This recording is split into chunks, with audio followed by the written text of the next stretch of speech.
जिल्हा परिषद निवडणुकीच्या निकालानंतर जिल्ह्यात सत्ता स्थापनेचा तिढा निर्माण झाला आहे. कोणत्याही पक्षाला स्पष्ट बहुमत न मिळाल्याने राजकीय घडामोडींना वेग आला आहे. सत्ता समीकरण जुळवण्यासाठी विविध पक्षाकडून बैठका, बोलणी, गाठीभेटी आणि रणनीती आखल्या जात आहेत. मात्र अजूनही अध्यक्षपद आणि पंचायत समिती सभापती निवडीचा अधिकृत कार्यक्रम जाहीर झालेला नाही.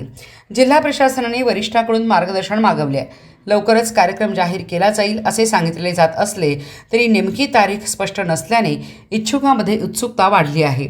निवडीला मुहूर्त लागणार तरी कधी असा सवाल उपस्थित होत आहे.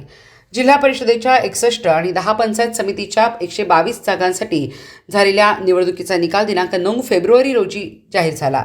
या निकालात राष्ट्रवादी शरदचंद्र पवार पक्षाला सर्वाधिक 18 जागा मिळाल्या.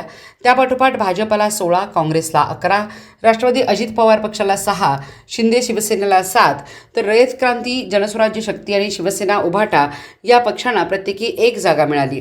स्पष्ट बहुमतासाठी 31 जागांची आवश्यकता असताना कोणताही पक्ष त्या आकड्यापर्यंत पोहोचू शकलेला नाही. त्यामुळे जिल्हा परिषदेत त्रिशंकू परिस्थिती निर्माण झाली आहे. या पार्श्वभूमीवर सत्ता स्थापनेसाठी किंगमेकर ठरणाऱ्या पक्षावर सर्वांचे लक्ष केंद्रित झाले. कोणत्या गटासोबत जाणे फायदेशीर ठरेल यासाठी सदस्यामध्येही चर्चांचा फड रंगत आहे. दरम्यान जिल्हा परिषदेमध्ये अध्यक्षपदासोबतच स्थायी, बांधकाम, कृषी, समाज कल्याण, शिक्षण, आरोग्य, पशुसंवर्धन, महिला व बालकल्याण अशा विषय समित्यांच्या सभापतीपदांनाही मोठे महत्त्व असल्याने पदवाटपाची समीकरणे अधिक गुंतागुंतीची बनली आहेत. जिल्हा परिषदेचे कामकाज सुरळीत चालण्यासाठी विविध विषय समित्या स्थापन केल्या जातात.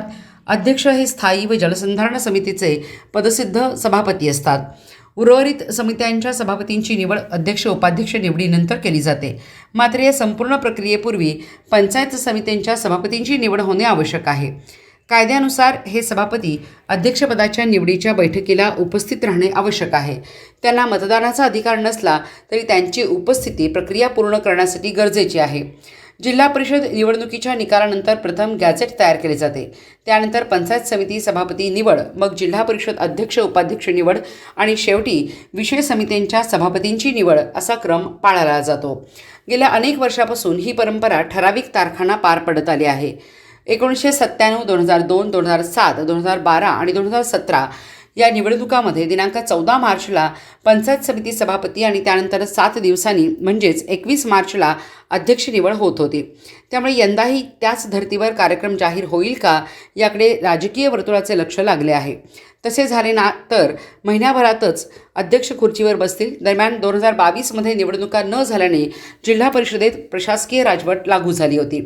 जवळपास 4 वर्षे प्रशासकांकडे कारभार असल्याने स्थानिक स्वराज्य संस्थांमध्ये राजकीय नेतृत्वाचा अभाव जाणवत होता. आता नव्या सदस्यांची निवड झाल्याने लोकप्रतिनिधींकडून विकास कामांना गती मिळेल अशी अपेक्षा व्यक्त होत आहे. मात्र अजूनही अध्यक्ष सभापती निवडीचा कार्यक्रम जाहीर झाला नसल्याने निवडून आलेल्या सदस्यामध्ये अस्वस्थता आहे. 2-3 दिवसात कार्यक्रम जाहीर होणार की पुन्हा 14 आणि 21चा मुहूर्त साधला जाणार असा सवाल उपस्थित होत आहे. सध्या सर्व पक्षाकडून वजनदार पदावर दावा केला जात आहे. संभाव्य आघाड्या, नेतृत्वाचा प्रश्न यावर पुढील काही दिवसात निर्णायक घडामोडी होण्याची चिन्हे आहेत. प्रशासनाकडून 2-4 दिवसात कार्यक्रम जाहीर होण्याची शक्यता आहे. त्यामुळे अध्यक्षपदाच्या शर्यतीत कोण बाजी मारणार आणि कोणता पक्ष सत्तेची सूत्रे हाती घेणार याची उत्सुकता शिगेला पोहोचली आहे.